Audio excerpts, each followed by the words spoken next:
I pozdrav youtuberi, dobrodošli u još jedan video na mom kanalu i u ovom tutorialu pokazat ću vam kako da se registrujete na Spotify servis u Srbiji. Kao što znate, Spotify je jako popularan servis, streaming servis za muziku, ali nažalost nije dostupan kod nas u Srbiji, tako da rješenje jeste da se registrujete u Americi i onda možete bilo gdje da koristite na bilo koje platformi Spotify servis.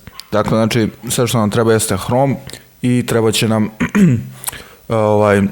TunnelBear, to je VPN kao plugin.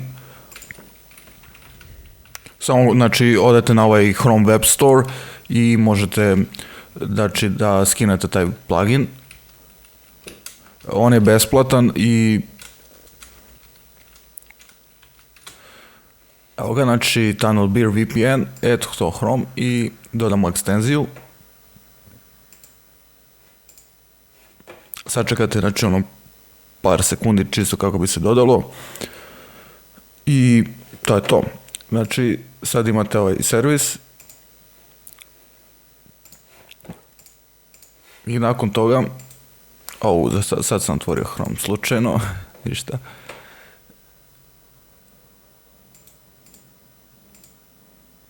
I to je to, znači, kao što vidite, connected to United States, znači on trenutno radi. I sad samo odete na Spotify, ne Spotify Srbija, znači taj sajt ne postoji, Spotify Music for Everyone.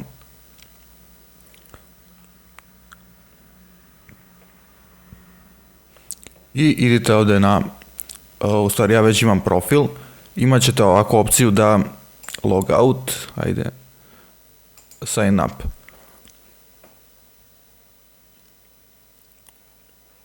Ovo sad trenutno sporo radi jer koristimo VPN, tako da ono sporije radi. Znači ovdje imate da ukucate email, da unesete u stvari vašu šifru, nickname i ovo datum rođenja i to. I nakon uspješne registracije dobit ćete ono mail da potvrdite nalog i to je to. Znači ne morate da idete ovo sign up with Facebook. Facebook možete koristiti za deljenje muzike i ne znam šta, čisto ili za popunjavanje profila, ono. Ali mi to nećemo raditi. Znači, ovo samo ispunite u formu. Ako ulazite bez VPN-a, nećete moći da vidite ovo za registraciju. Pisat će vam da nije dostupno još u ovoj državi.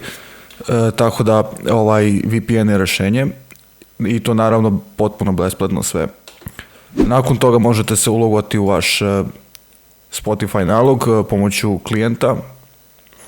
I kao što vidite imate opciju i upgrade, znači ako želite da upgradeujete vaš account to premium, znači premium košta $10 mjesečno i možete da streamujete bez reklama, da slušate muziku bez reklama, također punim kvalitetom, visoki kvalitet i što je najbolje možete slušati offline, znači možete reskirati muziku, ako vam se neka pesma sviđa, samo idete na download i potpuno besplatno, to nije besplatno, ali možete skinete na vaš uređaj i da slušate tu.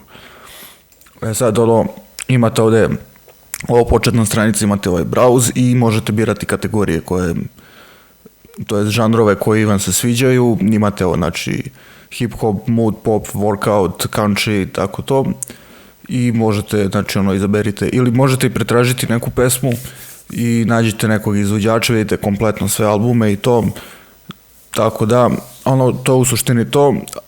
Lajkujte video, šerujte i subscribeujte se naravno na moj kanal i čekirajte da obavezno zvonce za notifikacije kako biste dobili notifikaciju kad izbaci neki video i to je to u suštini. Možete ga koristiti naravno i na Androidu, skinite Androidovu aplikaciju Spotify i ulogujte se i onda imate isto sve kao i na PC-u, tako da u suštini to je to. Pa vidimo se u nekom od narednih klipova.